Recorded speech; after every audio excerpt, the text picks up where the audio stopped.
getting attacked by animals that kill you and tear you apart and eat you. That was the beginning of the shamanic transformation, a death and rebirth experience in which the reconstruction rebirth was the animals coming together and putting the shaman back together and incorporating within the shaman.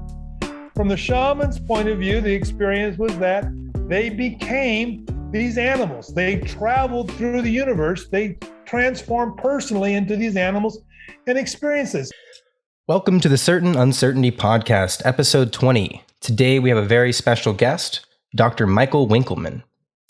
Dr. Michael Winkelman is a PhD at the University of California, Irvine, and a master's in public health at the University of Arizona. Although retired from the School of Human Evolution and Social Change at Arizona State University, Dr. Winkelman has continued to bring forth insights through his independent academic research in Brazil. His research focuses on identifying universal patterns of healing ritual and their underlying biological mechanisms. With a strong background in the evolutionary origins of shamanism and early hominids' healing capacities, his works tie together multiple disciplines, building cross-cultural intersections between shamanism, psychedelics, and alterations of consciousness. He is the author of numerous books, Shamans, Priests, and Witches, Supernatural as Natural, and more recently, The Supernatural After the Neuroturn, published in 2019. You can find his recent publications in Frontiers of Psychology and Frontiers in Pharmacology. So without further ado, welcome to the show. I'm really happy to have you on.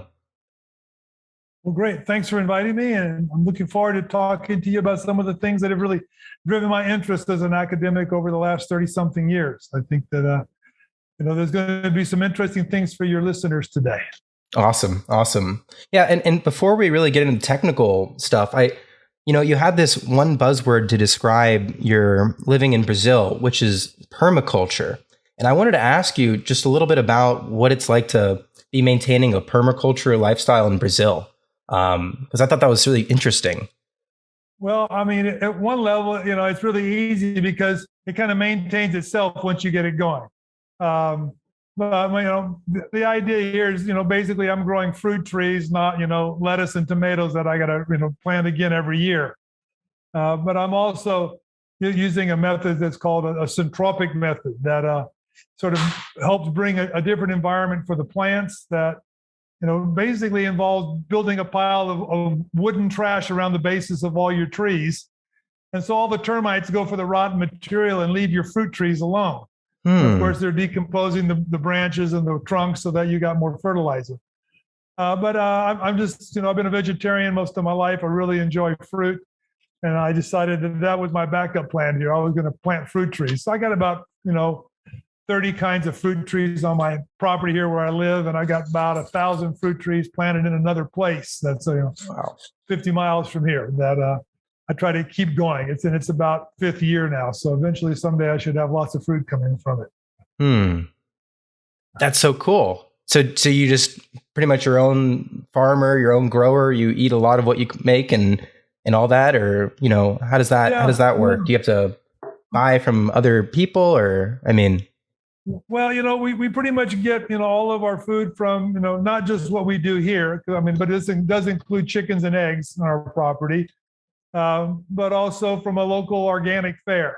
So we get our lettuces and vegetables and stuff like that, growing locally, and then the fruit complements it. But yeah, it's a lifestyle that's focused on eating healthy things and eating, things that don't have pesticides on them, and eating the kind of things that characterize human evolution. I mean, people talk about the paleo diet, but in reality, Paleolithic people probably, for the most part, didn't have meat constituting more than 10% of their diet, maybe 20.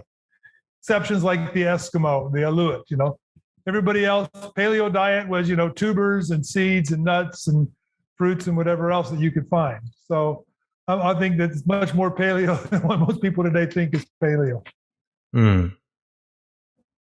So, yeah, with that in mind, I think we can kind of shift this into the technical world. So you're already kind of introducing some more or less niches in our own diet patterns and, how you can gravitate towards some food sources, some, berries versus meat products or animal products. And, we're going to slowly, as we go through this conversation, try to build this, framework for how human behavior has evolved throughout many different centuries, how our consumable habits, how our intersect with our behavioral habits. And so I guess let's start with the very first question, which is, what are cognitive niches? And I think that is really our starting fundamental building block that we can then use to construct this whole evolutionary framework and so forth. But yeah, what are cognitive niches? And let's just start there. Well, cognitive niche is the most significant development in the evolution of humans. People today ask, do we live in a virtual reality? Duh. Yeah. I mean, we live in a reality that is created by the models that we have acquired from our family, our friends, our associates, our culture. So the cognitive niche is the idea that we have a set of capacities that are designed to learn about how to interact with the environment. And then the cultural niche is the notion that these physical abilities for learning are always programmed by what we acquire from other people. So if you want to think about it as hardware, software, we evolved the brain that was capable of learning a lot of information, and that brain learns cultural information. In a very fundamental sense, we don't deal with reality. We deal with the information that's filtered through the models that we have acquired for relating to the physical world. But we don't relate to the physical world. I mean, some people would say you don't have sensations. You have perceptions of some kind of energy, and then the construction on top of that. Energy is your interpretive models that tell you what's out there. Was that a flash of light, from some unknown source, or was that a spirit? Well, if you have a materialist paradigm, it was from some unknown source. If you have a spiritualist paradigm, the spirits pass by. How you perceive the most fundamental sensations, information from the physical world, come through a set of filters. And eventually those filters are exclusively related to your beliefs about the nature of the world. So the cognitive niche is this model that we use to relate to the world. And when we look at people who had relatively simple societies and cultures, what we discover is they had very elaborate niches, frameworks for how to interact with the physical world. And often this required a very extensive set of knowledge about how to prepare the tools and how to prepare the implements, where to go, what time of the year, so for more than 1 million years, pushing probably, 3 to 5 million years, our fundamental relationship to the environment has been cultural. We don't rely upon our instincts, rely upon the models that we acquire. So in essence, we live in a virtual reality that, of course, is not just cultural, but it's also highly limited by the very kinds of information our brain can pick up. I mean, I think the scientists would say, we only pick up 5 to 10% of the information available in the environment with our human senses. The rest of it we detect with physical instruments. So we get a very limited picture of what the physical reality is like. And on top of that, we construct a model. And this is what enabled human beings to evolve. We created more and more complex models for more effectively extracting from the environment, relating to the physical environment and to social others. And that these have been the tools that have enabled humans to survive. Culture is the fundamental basis from which we know the world. Mm-hmm. That's so interesting, because I think now, as we're looking at, as you said, this digital reality and how things are really starting to change in cultures and how we interact with our environment, do you think there's noticeable ways now that we're detaching from this connection that we have with culture and our environment? And how do you think this is changing our more modern way of communicating with each other and changing together as a culture? Well, I think one of the biggest ways that it's changed is that most people are more focused on what's on their phone than what's in the reality about them. I mean, it's amazing. This is reality for people now, right? It's what comes across on your phone. Now, we don't relate to the physical environment in the same way. We're just totally engrossed in a highly delimited and defined cultural configuration that, is our lives. So I think that, the very loss of contact with the physical environment is at the root of a lot of contemporary, personal, social, cultural, public health problems. I mean, people don't have this connection with nature anymore. They live in constructed environments, weird, metal buildings that have strange vibrational patterns. We don't live in touch with nature in any kind of substantial way anymore. We're totally in the constructed environment, and it's mostly constructed right here, on the telephone or, our devices. So, we've lost touch with really, I think, what helps humans maintain an emotional balance, a physical balance, a physiological balance, a psychological balance, which is nature in some fundamental way. Current studies are showing, people who go spend more time in nature get over a lot of depressive symptoms.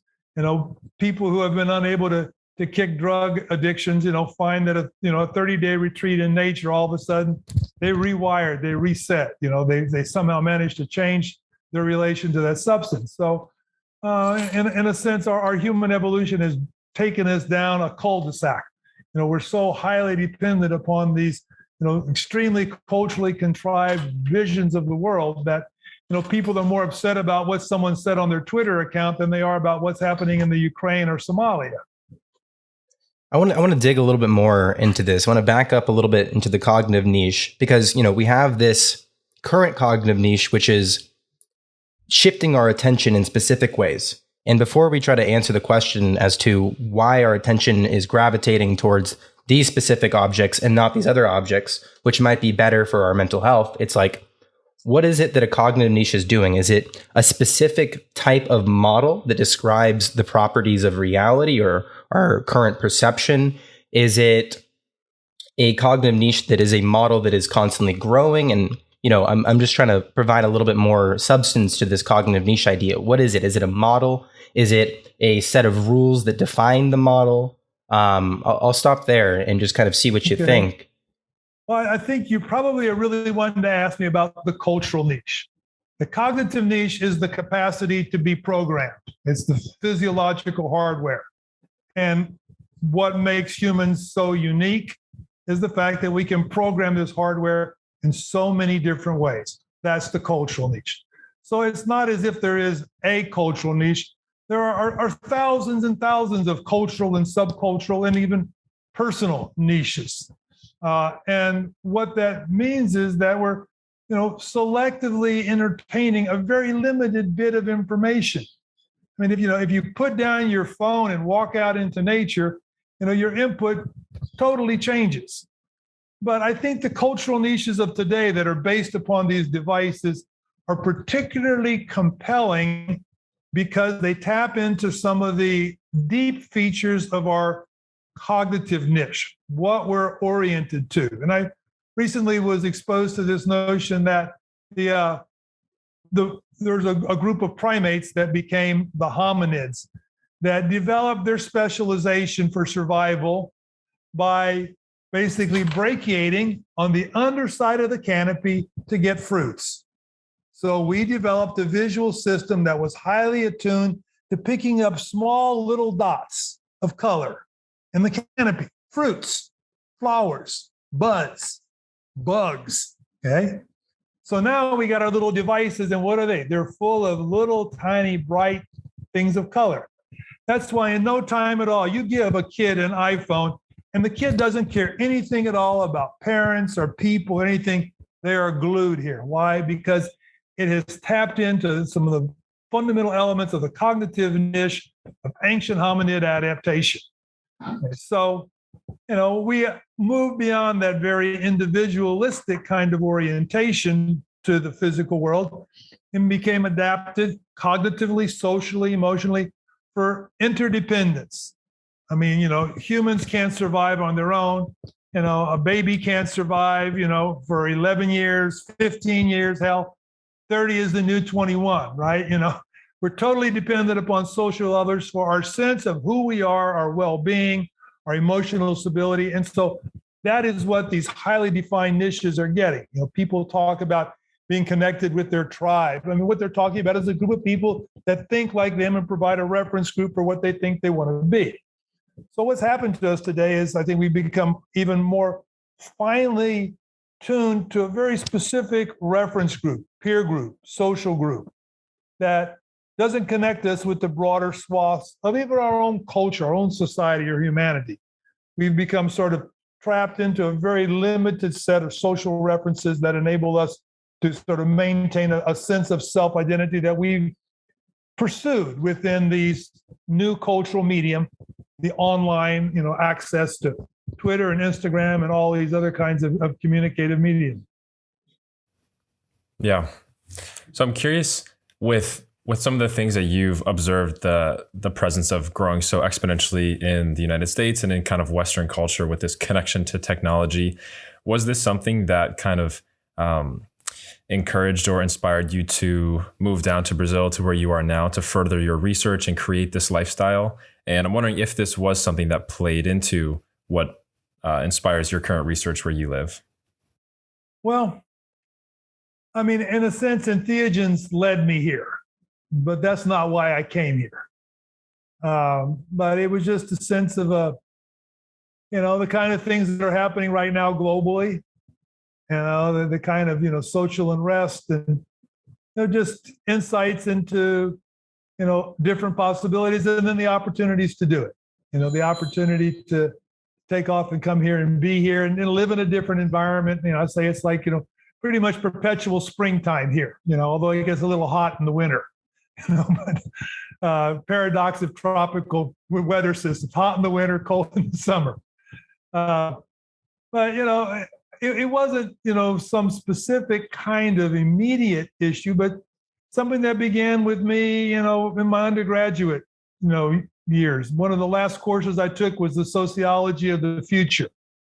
And it was like, we are not going to continue on the current growth curve. It doesn't happen in constrained physical systems. Things are going to change. And so I've just always had this kind of apocalyptic view about the future. But also I had the opportunities to see that there was different ways to do things. So when paths opened up for me to go to Brazil, I went to Brazil. When paths opened up for me to do research here, I did research here. And when I got the opportunity to take early retirement, I decided that, a totally different lifestyle was going to be better for me, regardless of whether or not my apocalyptic visions were going to be true or not. So, the kind of thing that's happening in Europe right now, the kind of social unrest that's, just under the surface in the United States, these are all things that I saw coming, in a sense. Even, COVID and, all this other stuff. I mean, I was seeing this 20 years ago. This is what's coming down the pike. And I went to some place where I think that the future has a lot better hope than in some of the places that, people live in the Northern Hemisphere. Mm.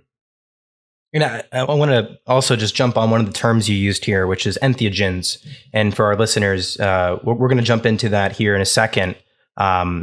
Mainly in the next question we want to ask you, which is, what is the stoned ape hypothesis? And we've been slowly detailing this kind of route where we're humans and we see all these different things we can consume in the environment. We see all these, bright little colors of fruits that we can grab. We get the rewards from consuming them. The sugar makes us feel good and so forth. And so we've kind of set the stage here that we are these animals that are grabbing items in the environment and we're consuming these things and it has some effect on us. And so then we arrive at this question, which is, what is the stoned ape hypothesis?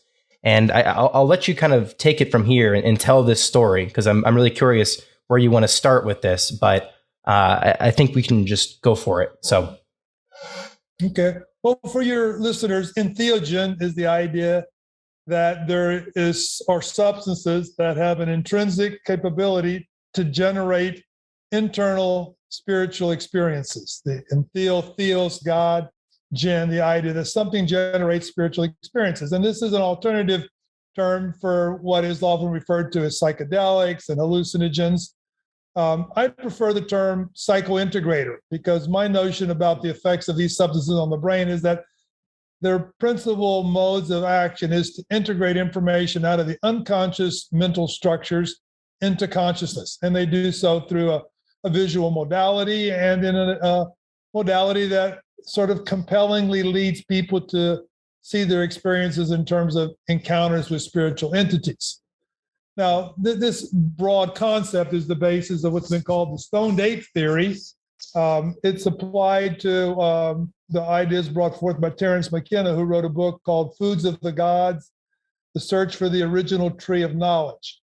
So what he was looking at was the idea that in our past, when we, as hominins, started consuming entheogenic plants, particularly the mushrooms, we underwent a radical evolutionary process. Now, just to clarify my vocabulary, hominids, our common ancestors with the great apes, chimpanzees, gorillas, etc. Hominins, our ancestors after that divergence. And so the basic idea that Terence presented was that when our hominin ancestors left the arboreal environment, they left the trees because the savanna was encroaching, they headed down onto the ground and eventually began to scavenge on bovines, cow-like animals, follow the herds around, follow where the lions and tigers had killed them and left their carcasses to be scavenged on. And so we encountered eventually psilocybin mushrooms growing in the dung of lots of different kinds of bovines. And it was the consumption of those mushrooms that was a key spark in human evolution. McKenna, writing in the early 1990s, didn't have the kind of data we have today. I would say that his hypotheses were, somewhat meager and limited, given that his data was basically, personal experiences, going to hippie communes and going to raves and stuff like that, and eating mushrooms and seeing what happened to people. But, the only real scientific evidence he had then was that psilocybin increases visual acuity, particularly things such as edge detection. So it enhances ability to identify objects, to find berries, to find animals, to hunt, to gather. So he said, taking this stuff would have made us better foragers, hunters and gatherers. He also noted that there was a proclivity for increased sexual arousal, and presumably copulation in our ancestors. He also thought that there was a kind of a pro-social sentiment that was engendered by the use of psilocybin that would have reduced sexual competition, more promiscuous sexual relations, confused paternity, and ultimately a communal responsibility for raising children that would have been one of the foundations for human society. And he also pointed out, based upon not only what he personally experienced, but what is reported in many cultures, is that these substances necessarily lead to shamanism, ritual healing, spiritual experiences, mystical concepts, that in essence, there was an origin of religion that can be attributed to the ancient influences of psilocybin and other psychedelics. So the fundamental notion of his approach was that, look what psilocybin does, and trying to project back into the past about what it must have done for our ancient ancestors. Today, we're in a much better position to assess not only those claims, but a far broader set of claims regarding just what would have been the likely and perhaps even the necessary effects of the incorporation of psilocybin into the ancient diet, lifeways, and ritual of our hominin ancestors. And what we have today are a lot of different kinds of double-blind clinical studies and laboratory studies that show us a lot of the objective effects of psilocybin and similar 5-HT2 psychedelics, things like LSD and DMT, which operate on the basically same neural mechanisms. And what this gives us is a very broad set of understandings of what is it likely that psilocybin did over human evolution and adaptation, not only individually and in terms of population genetics, but ultimately in terms of the evolution of culture. And what we have today is a lot of data that indicates a broad set of effects that would have produced an enhanced sociality and participation in the cultural niche. So recently, José Arce and I published an article called Psychedelics, Sociality, and Human Evolution.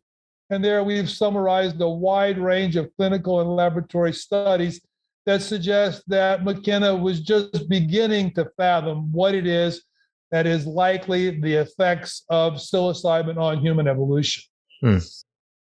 So yeah, I mean, there's a ton there. I mean, I first want to describe time scale, because I think to really understand this idea of evolution, we have to make sure we know that there's a lot going on, but it's over a very, very, very long time period. And so like, where do you think the stoned ape theory or hypothesis, we can talk about, the difference between those terms, but the stoned ape theory, what is that time scale? When does it begin? Is it, a few thousand years ago? Is it 10,000, millions? What time scale are we actually looking on that we're evaluating human behavior's change? Well, I think that the influences began pretty much as soon as we hit the savannah. Once we were spending all of our time down on the ground, following ungulates, cow-like animals, human or hominin ancestors began an incidental consumption of psilocybin mushrooms. And given what we know about the role of the 5-HT2A serotonin receptor in stress responses, it leads me to conclude that we began a sort of a passive set of adaptations to the effects of these exogenous neurotransmitters. And what I mean by this term is that they're substances that basically function the same as our neurotransmitters like serotonin, but they come from environmental sources. And once we began consuming those, we began to have enhanced ability to deal with stress by constructing active adaptations to stressful circumstances, changing the circumstances, changing how we understood the circumstances, changing how we dealt with those circumstances. So I would say that the evolutionary effects began perhaps as long as 5 million years ago. For reasons that I want to completely explain now, but I will bring in another perspective here, is that about 1 to 2 million years ago, humans show evidence of a highly evolved mimetic complex, the ability to entrain the body to rhythm, to produce dance and music and enactment and mime and pantomime and theater and drama.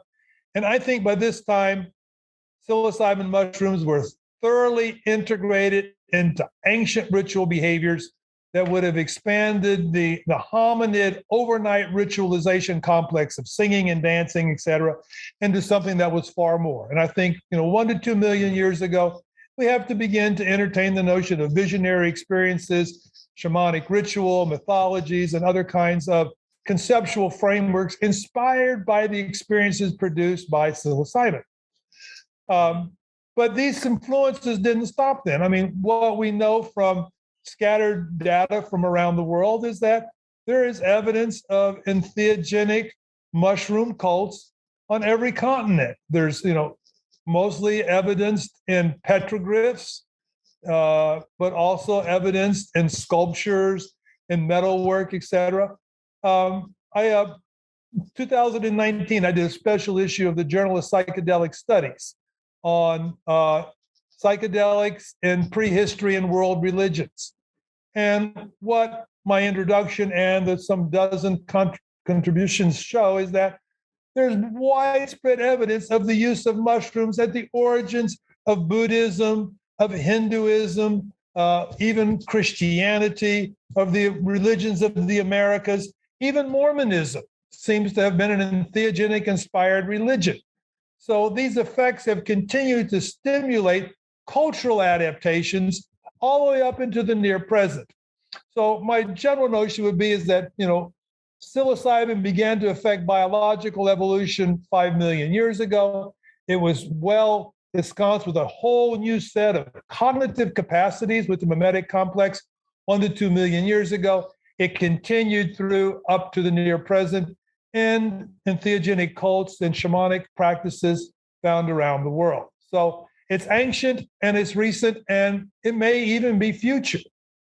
I think that once we understand exactly how these exogenous neurotransmitters affect human cognition, emotions, behavior, interpersonal relations, this evolutionary capacity has not been exhausted. We still have a contemporary capacity to employ these substances for a very different set of future circumstances for humanity. And Tom Roberts has made this point very powerfully. He says, look at the Protestant Reformation and the radical transformation it produced in religion and society. He says, the entheogenic Reformation is still to come, and it will totally outstrip the effects of the Protestant Reformation when all the religions of the world recognize that they have an entheogenic past. that these sacraments are a universal, human right, and that the capacity of these substances to produce psychological, emotional, religious, and spiritual change has not yet been exploited by the modern world for reasons I won't have time to talk about today.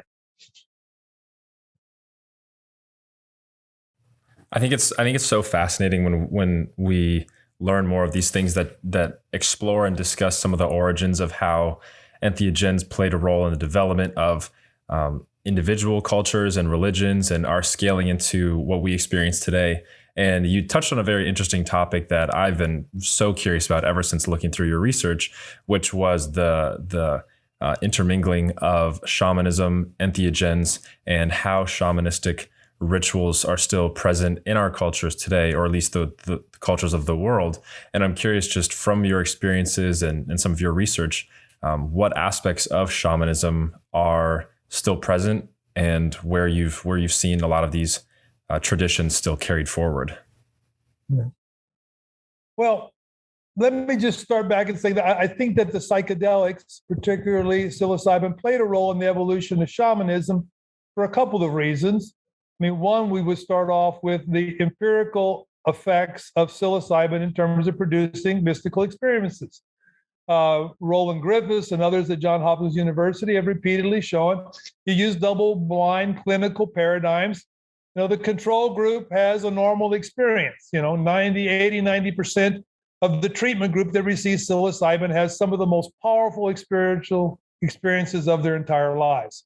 So we know these substances produce changes in how people experience the world, not only spiritually, but socially, interpersonally. They change, they become more altruistic. Now, the other piece here is that we can look at hominid ritual, what the chimpanzees do. And it's a pretty interesting ritual. It's typically a nighttime ritual, and the alpha male does a big performance involving dancing and drumming and long distance calling and beating on the tree trunks. And the whole group gets together and climbs up in the tree, and they chant, chorus, vocalize for hours. I mean, I see a core of shamanism here, the upright posture, which may have been the real origins of bipedalism, doing conspicuous displays. We have the drumming, the dancing, the vocalizations, the overnight activity. But what are we missing? We're missing the spiritual beliefs. We don't really have singing per se. The drumming is very limited. We don't have a full mimetic complex. We don't have spiritual beliefs. We don't have mythological systems. And if you look at, what psilocybin tends to provoke in people, it really is all these elements.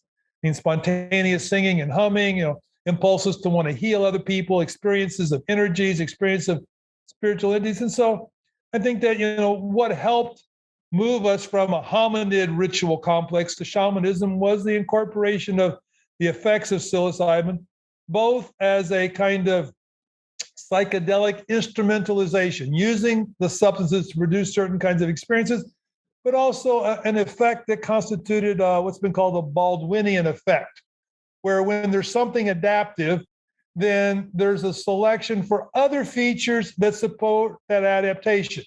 So once we had hominins that were capable of exploiting the benefits of visionary experiences, there was selection for all kinds of other features that supported the ability to engage in and utilize visionary experiences.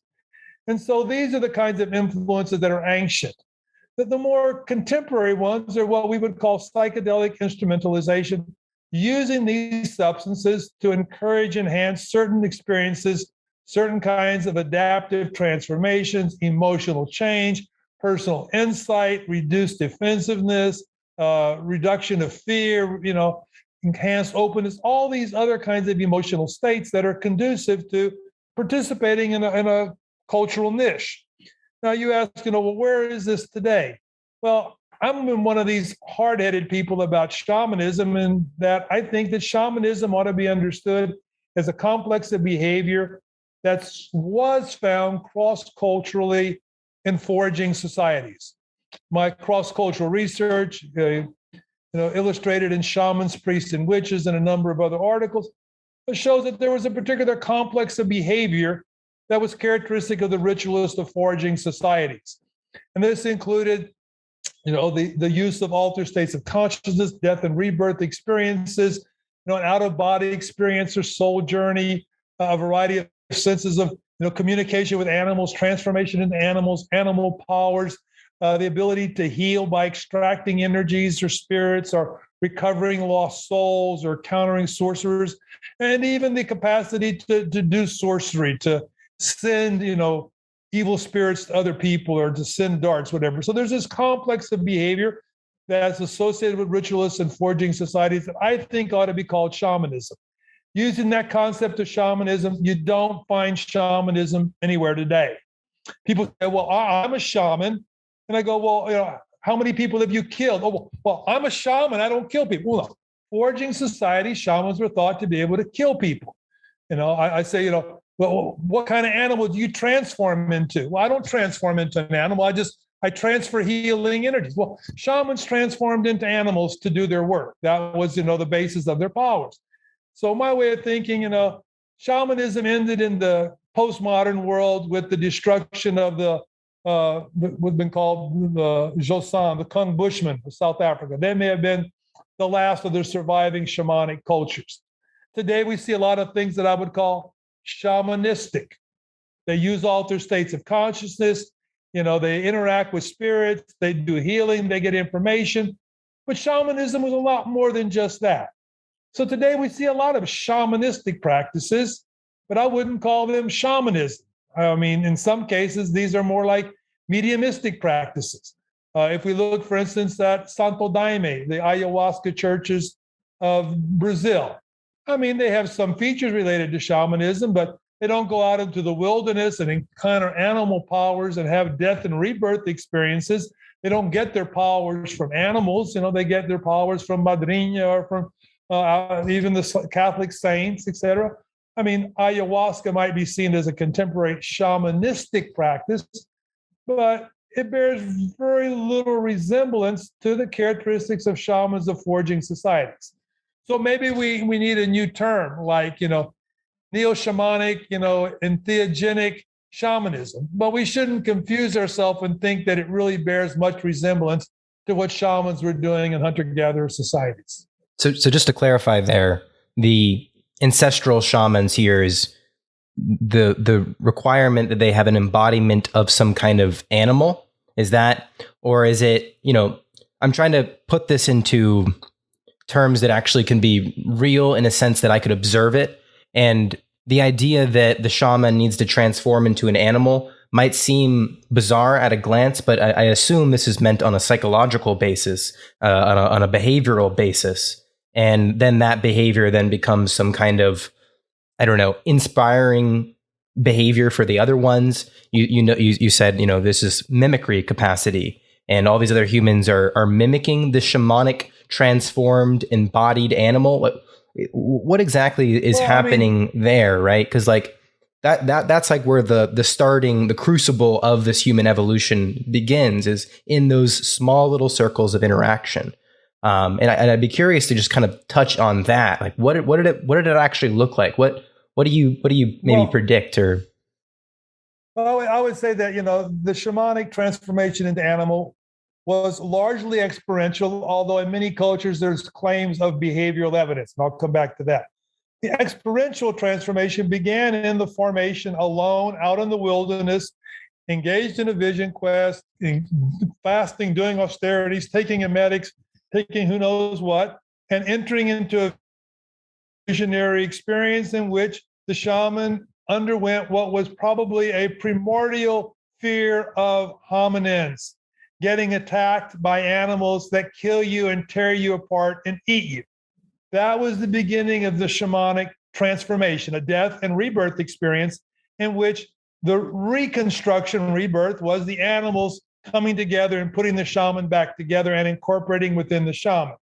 From the shaman's point of view, the experience was that they became these animals. They traveled through the universe. They transformed personally into these animals and experiences. And you can read some of the contemporary ethnographic accounts of ayahuasca shamanisms, as it's called, in which contemporary anthropologists like Jovic say, I experienced this. I felt the jaguar's paws. I felt myself running through the wet, grass and stuff. I could feel my body and my tail. They personally experienced being this animal. And this was, in shamanic cultures, the source of their power and ability to combat evil spirits and, go do things. They did so in the form of an animal.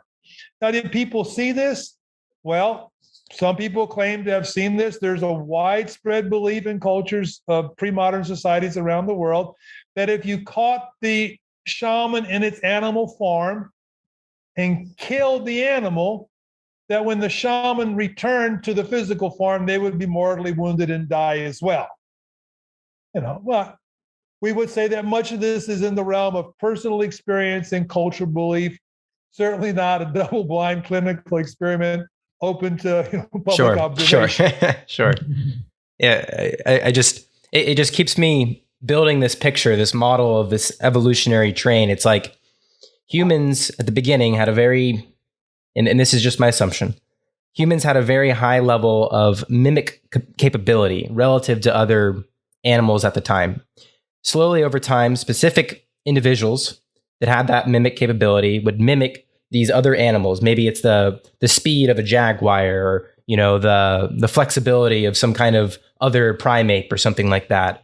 And so is it that they're building all these kind of mimicry models of other animals that they're observing, and in the process of getting, maybe the shamans teaching another community, in the process of kind of displaying what those other animals do, or building this adaptive model for all of humans' evolution? Like, it happens in really, really small circles, but I can imagine that, one shamanic circle's emanating the jaguar, one's over here emanating the eagle. 1,000 years later, the two groups finally meet up. One has more of the embodied eagle identity, whatever that means, and one has more of the embodied jaguar.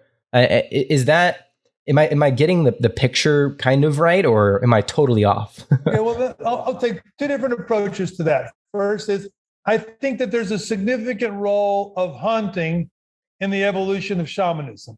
And I look at this in my book, Shamanism, a Biopsychosocial Paradigm of Consciousness and Healing.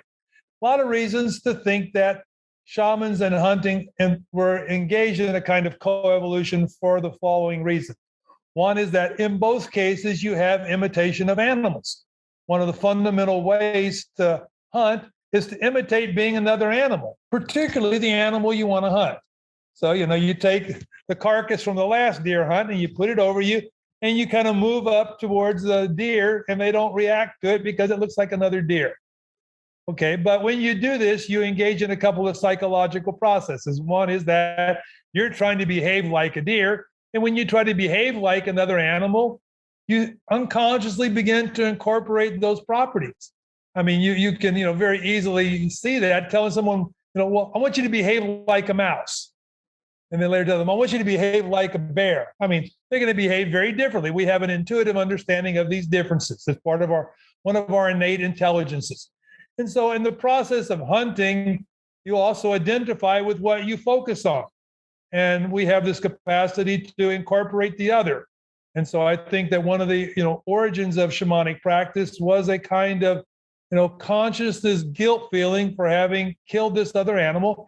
And what you find reported in societies around the world is that shamans had a special relationship to deal with the souls of the animals that were killed and to make amends with the mothers of the animals and stuff like this. So there's this one track of how animals sort of become incorporated into our psyche. The second one that I think is one of the most significant in human evolution is the point at which the incorporation of animals becomes a collective social phenomenon. And here we've moved from what is, I think properly considered to be, guardian spirits, animal allies, etc., that's sometimes called totemism, to what ought to be considered totemism proper, the concept that Emil Durkheim developed in his theories about the origins of religions that had to do with totemic cults in which the group worshipped a particular animal that was simultaneously the identity of the group and their ancestral founder in animal form. So this form of totemism is basically a way of creating an elaborated form of a cultural niche in which humans come to conceptualize themselves as being members of the same group, the same culture, the same clan, the same lineage, and know this because they have this externalized animal image to constantly remind themselves they are the bear clan. And ultimately, this becomes a very important form of social adaptation, not only in terms of giving the group a sense of identity, but also knowing separated, distal, and generation separated group members. So if you look at how pre-modern Africans traveled from place to place, well, because of the way marriage patterns work, clans got distributed. So you go to a new town, you ask where members of the deer clan are, the impala clan are, the lion clan, and those are your people, and they're obliged to accept you because you have the same clan, the same ancestry, the same lineage, exemplified in this animal totem. So they say one of the most important factors in the creation of more complex hominid groups was the ability to be able to live together with larger numbers of people. In general, the group that has the larger numbers of members are going to prevail in any intergroup conflict. So how do you extend your identity as a group when you're now splintering? Some people are leaving to find new farmland, et cetera. It's this concept of having an animal identity that creates this sense of a dispersed group that can re-encounter itself generations later and still feel obliged to meet the obligations of kinship, even if there's no real kinship there. That's super interesting. Yeah, I have a follow-up. You got one? Go for it, Joe. No, I was going to note or comment that it's so fascinating to me when we can trace back or at least look at these relationships and connections that we've had as cultures to different animals or to the spiritual connection that people have with whether it be astrology. And I think that may be one of the most common things that we regularly hear about now is even just your birth year, and people kind of associate with the animal that is associated with that year. And some people have different opinions of it, but it is interesting how common that still is that people talk about it. What it's really common is what's your team? Jaguars, the Tigers, the Lions, the Broncos, most sports teams have some animal connection. I think it's because it taps into a very deep aspect of our psychology that we identify as a group based upon that kind of emblem. So would you say... But notice there's no mouse teams, I don't think. Nobody is a mouse. Right. It's not too fierce. Not very powerful. No, steal my cheese. So this is interesting because if we were to ask, like, what is humanity's spirit animal? It sounds to me like it's some amalgam chimeric thing that has slowly kind of brought together all these different, tigers, jaguars, things that we admired, things that we thought were fierce, things that we thought were efficient, had good high utility. And so, all of this comes back to our ability to mimic, watch them in nature. And so here we are today. We've limited ourselves from our connection with nature. So then our ability to take in the other animals' stimuli, adopt some, behavioral mimic patterns is absolutely minimized.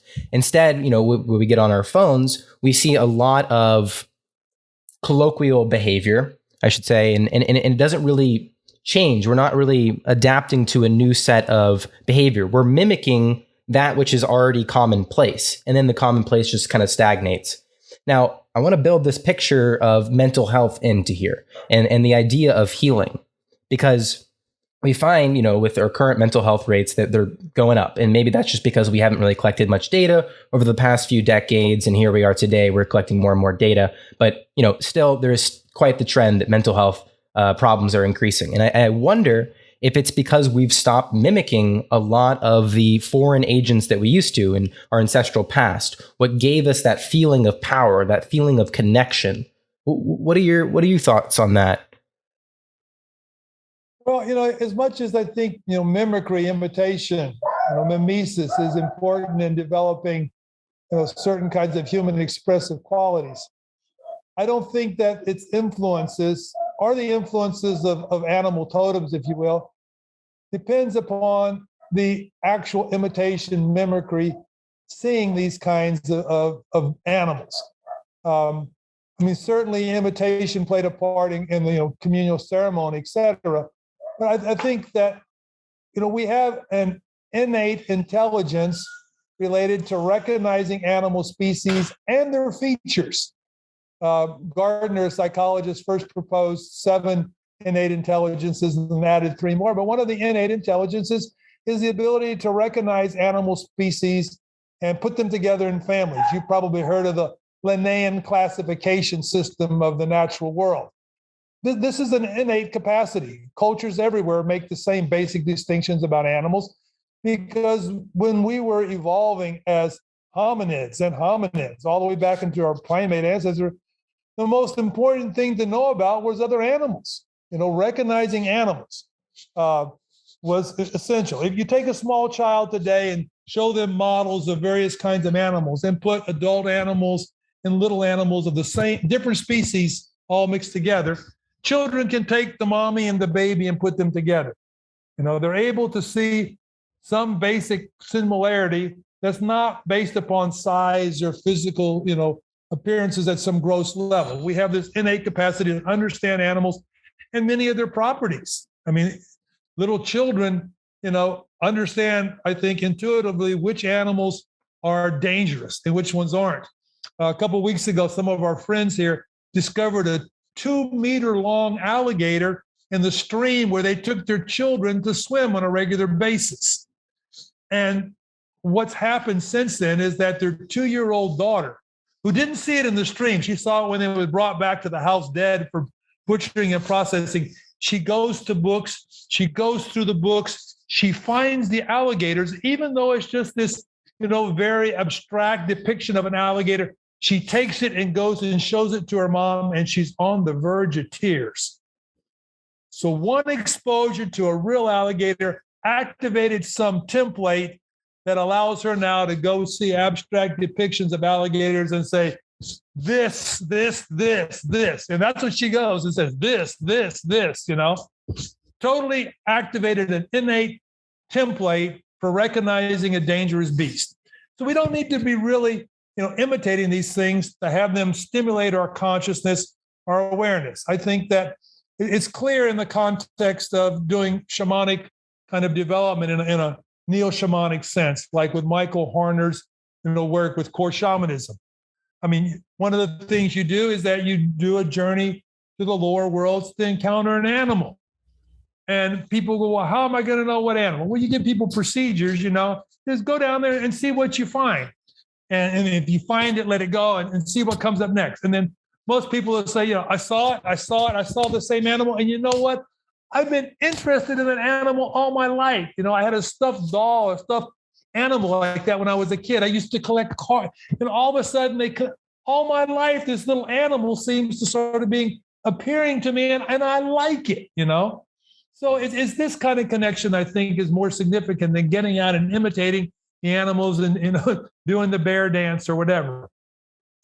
But part of our innate psychology, I think, is to sort of identify ourselves, empower ourselves, and connect with others vis-a-vis our intuitive understandings of animals and what they provide.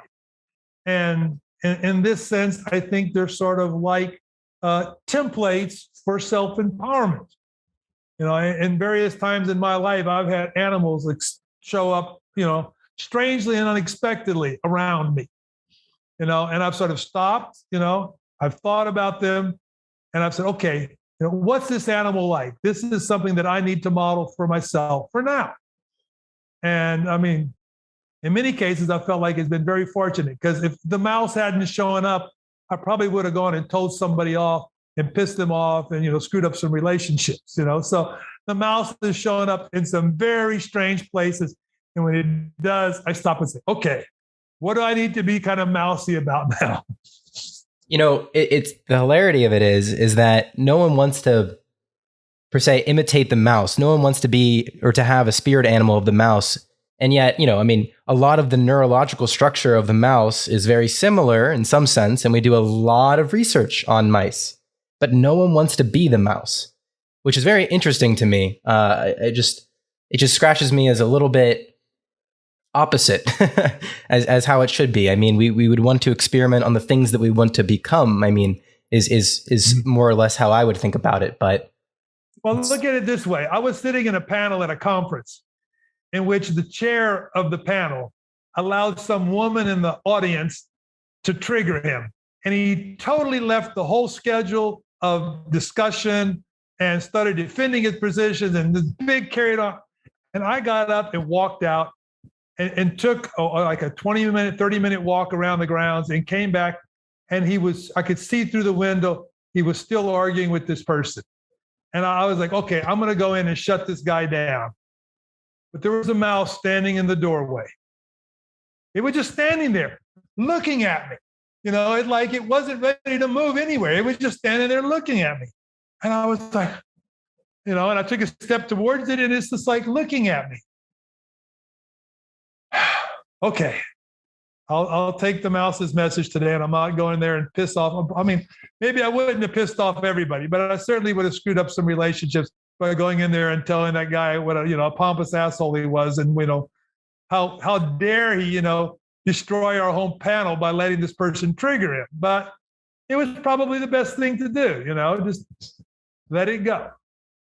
Yeah. Animal therapy. Really cool. Animal therapy. True. It's really cool to see some of these associations, especially the way you describe it, where there's things that we can learn from our external surroundings and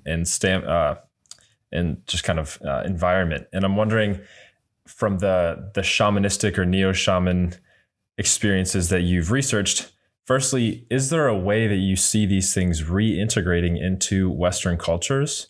And then for kind of the presence that they no longer had compared to pre-modern era, how do researchers such as yourself and the people you've referenced go about actually researching and learning about these experiences and practices that shamans had in the past? Well, my approach to understanding shamans in the past was what in anthropology is technically called an ethnological method or a cross-cultural method. And my approach was I took a selection of about 50 societies from around the world, and I read all the ethnographic evidence on these societies and extracted information that had been recorded 50 years ago, 100 years ago, more. So I built a database based upon what people were, seeing before these cultures were, destroyed and totally assimilated into modern nation states. So, my approach has been, in that sense, cross-cultural and historical. I'm very much, oriented by findings from evolutionary psychology, from the cognitive science of religion, from understanding innate, reactions of the brain, and trying to, infer about how these dynamics would have played out in the past in the environment of evolutionary adaptation. So my approach has been very synthetic, interdisciplinary, and bringing together different perspectives to understand, these phenomena of the past and to make inferences about their persistence as part of our psychological structures. But how can we employ this today? I think that, for instance, shamanism and many aspects of the shamanic ritual dynamic, and the cosmological belief system have direct applications in addictions treatment, in the sense that the shamanic altered states of consciousness provide a kind of reset for the serotonergic system. Shamanic altered states of consciousness produce a kind of deep relaxation. So specific kinds of shamanistic practices, such as drumming, can be very effective at modulating emotions, perhaps even erasing emotional patterns. Certainly, enactment in drama, dancing, and music can be significant ways of reorienting the emotional dynamic of a person. I think many people today are highly driven by a cult music scene. I mean, there's millions of songs out there, and you probably listen to 3 or 4 artists most of the time. Why? Because it produces for you a particular kind of social, psychological, emotional modulation based upon the music, its type, its tradition, the lyrics, the whole dynamic, its identity. So in this sense, I think the shamanic dynamic it's still there, part of our deep unconscious psychology.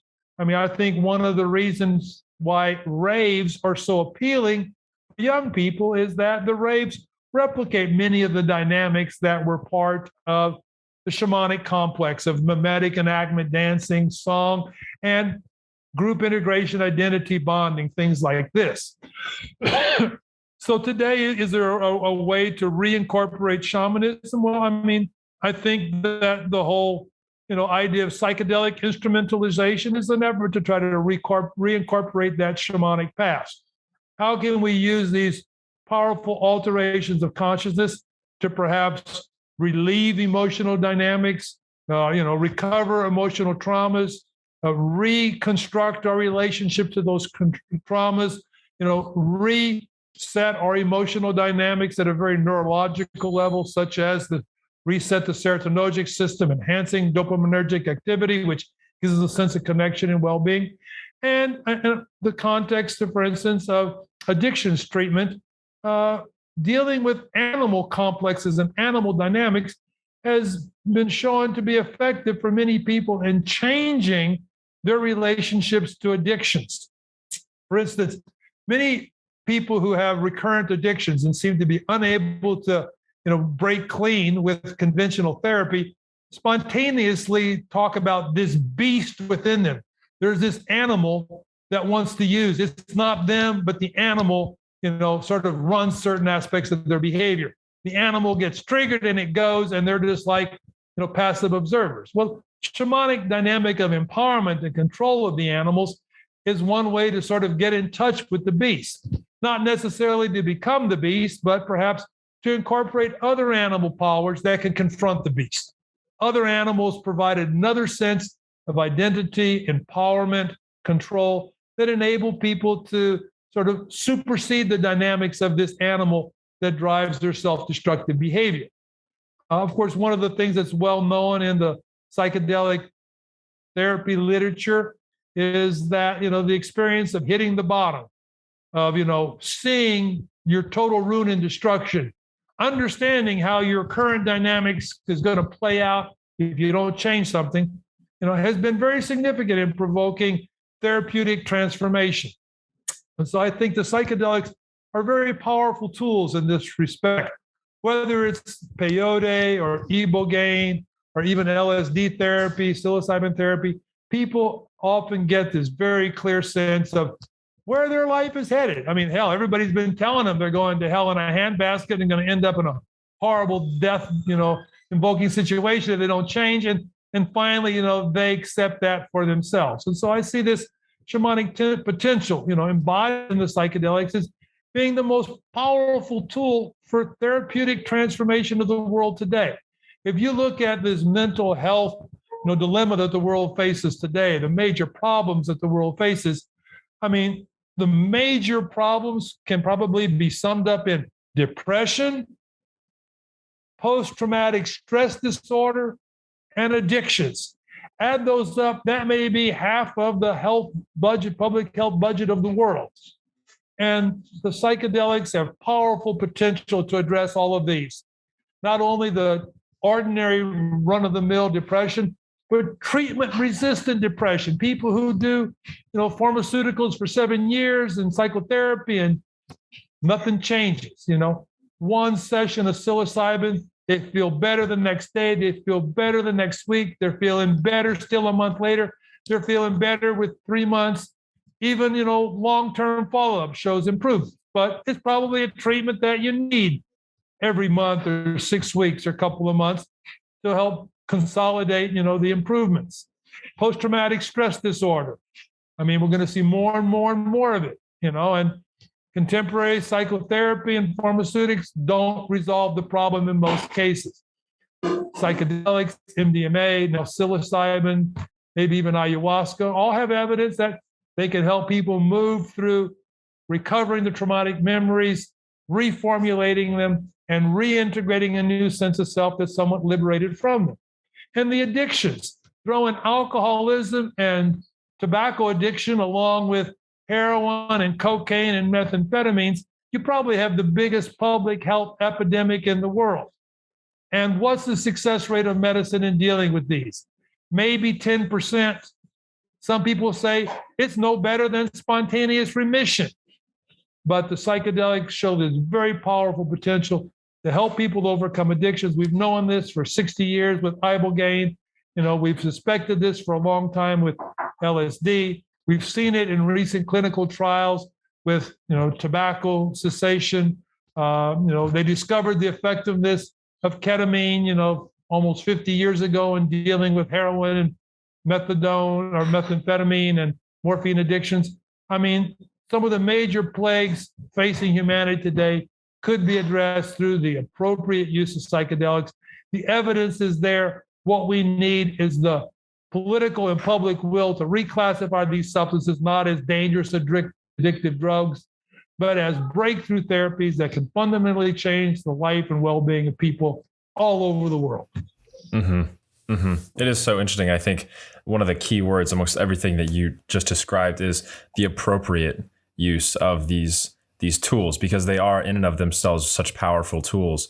And I frequently hear people who are deeply familiar with this space as quoting, "Don't abuse the medicine," because as you said, it's very easy for people, especially within the rave community or the younger community, to access these that are still in a developmental period in Western medicine and in the United States, to use them in an unregulated way, or in a way that's not with strict attention to the set and the setting and the experience as a whole, as part of the therapeutic process. And I know some of the major companies, I think one of the largest that is working on these double-blind studies, just released positive phase 2 data for their clinical trials. So it is really fascinating and hopeful to see that these are somewhat making their own level of a renaissance to come back today. Absolutely. Hopefully. Yeah, I mean, and I just wanted to clarify one thing too here, as far as the appropriate use of psychedelics. The caveat here, as opposed to other chemicals, is that they are largely serotonergic, to my understanding, and non-dopaminergic more so. I mean, there's always, a little bit of variability in it, but because of that, because of the high selection of serotonin, the addictive capacity with these substances is not high. And, I think that isn't stressed enough. People will assume that, a lot of the popularized chemicals in society are those that affect our dopaminergic receptors, including our smartphones. And so, our typical tendency when we think of these types of psychoactive compounds, psychoactive devices or objects, is that they will always have an addictive capacity to them, when that's not necessarily true, and especially in the case of a lot of these psychedelics. So I just wanted to clarify that one point. And just to kind of wrap up, we're jumping over an hour here. I wanted to ask more or less a silly question to you, Dr. Winkelman. I've just been thinking about this, but what would you say your spirit animal is? What would you say your animal is that you embody? Well, there's more than one. Oh, for sure. and I think in this time, in this context, I'm just going to leave it at that. I guess in part because there's not one that I predominantly identify with, although maybe there is. Okay. I was doing Horner workshop kind of shamanic stuff back in the year, 2002, 2003, 4, around there. And I had a very scary wolf show up. And it was red, which to me is like, well, wolves aren't red. That's crazy. But it was also in my beginning of my transition to Brazil. And when I got here and settled in, I discovered there is a red wolf that lives in this region. It's called the Lobo Guará, but Whoa. It is an orangish red wolf. And so I felt, okay, this is interesting. But in the beginning, it was like, man, I don't even know if I want to deal with this animal. Sure. But it was more, fear and unfamiliarity. Once I recognized it, then I was able to embrace it. Yeah. Right. Our spirit animals kind of shift over time depending on the general vibe of what we're feeling. That's interesting. I like that. I like that comment.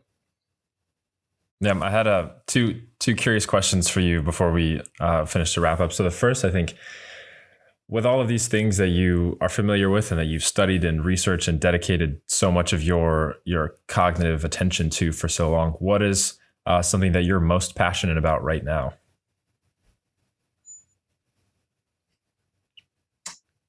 Well, I'm going to say that it's two things, but they're combined, and it has to do with psychedelics and evolution.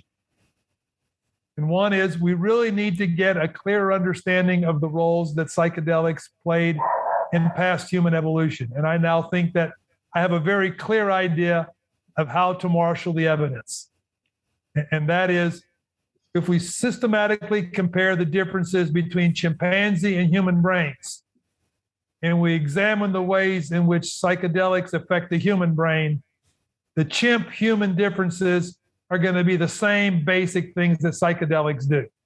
To me, this is the golden key to the evidence for the effects of psilocybin on the evolution of the human capacity at a physiological level.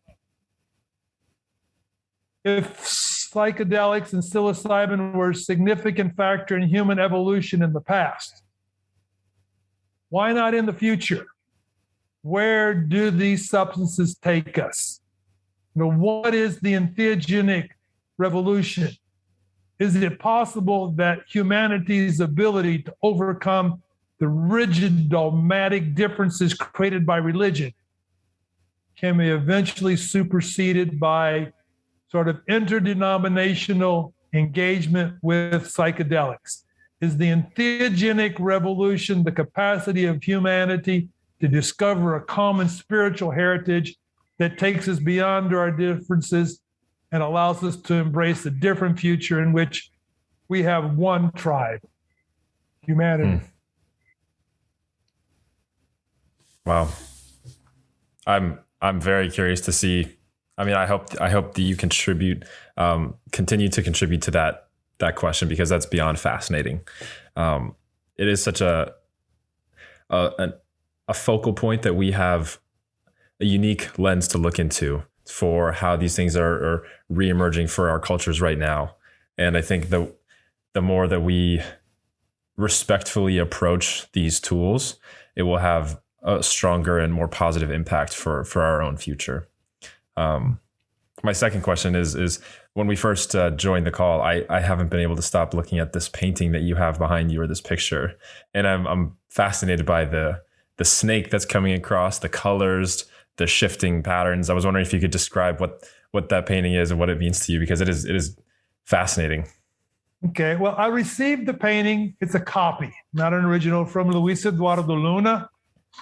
And one of his friends had Andy DiBernardi paint this for him based on one of his ayahuasca visions. And so I consider this person kind of an elder brother, as a protector. When Luna asked me if I would accept one, I think he offered me several. I said, that's mine here. So It's migrated from different places on our property here, but now it's probably the most widely exposed Andy DiBernardi painting in the world, because this is where I do all my online presentations. I won't, try to interpret all of what's in the painting. I mean, Tom has told me a few things, and I can infer a few, but basically it had to do with Tom's vision, and there's lots of powerful elements embodied in it. It is magnificent. The colors, and it looks like there's so many layers to the details in there. It's truly beautiful. It is. Andy DiBernardi is quite an artist. He started off as a naturalist painter, doing painting for botanical publications of plants and animals. And I met Andy in about 2001 in an ayahuasca retreat in Manaus. And afterwards, I asked him to do me a kind of a surreal painting. I have it over here on another wall. But it's relatively naturalistic, just a few little psychedelic bubbles floating around. And eventually, Andy took off into doing psychedelic stuff, and that's all he does these days. Amazing. Well, awesome. This has been episode 20 of the Certain Uncertainty podcast. Thank you so much for joining us today, Dr. Winkelman. It was truly a pleasure to learn about your powerful ideas. Great. Well, thank you. And I want to encourage your listeners to go out and look for psychedelic sociality and human evolution. You can find it on my site on my ResearchGate page, or go to the Frontiers in Psychology. It was published there in a special issue on psychedelic sociality, which is just wrapping up. There's about 20 articles there. Okay, great. Yeah, we'll be sure to post some links in the description of this podcast episode, and they can find your website, some of your top publications, your recent book if they want to. So yeah, we can absolutely attach all that stuff. Great. Well, thanks, guys. It was a pleasure. Alrighty. Well, thank you. Thank you so much.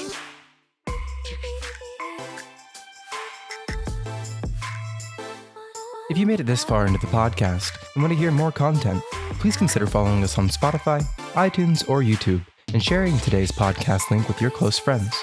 We hope this podcast incites you to start some interesting conversations and expand on some of the ideas we've discussed. Thanks again for listening to this episode of the Certain Uncertainty Podcast, a podcast aimed at unveiling the certainly uncertain relationships between some of the most complex systems known to man.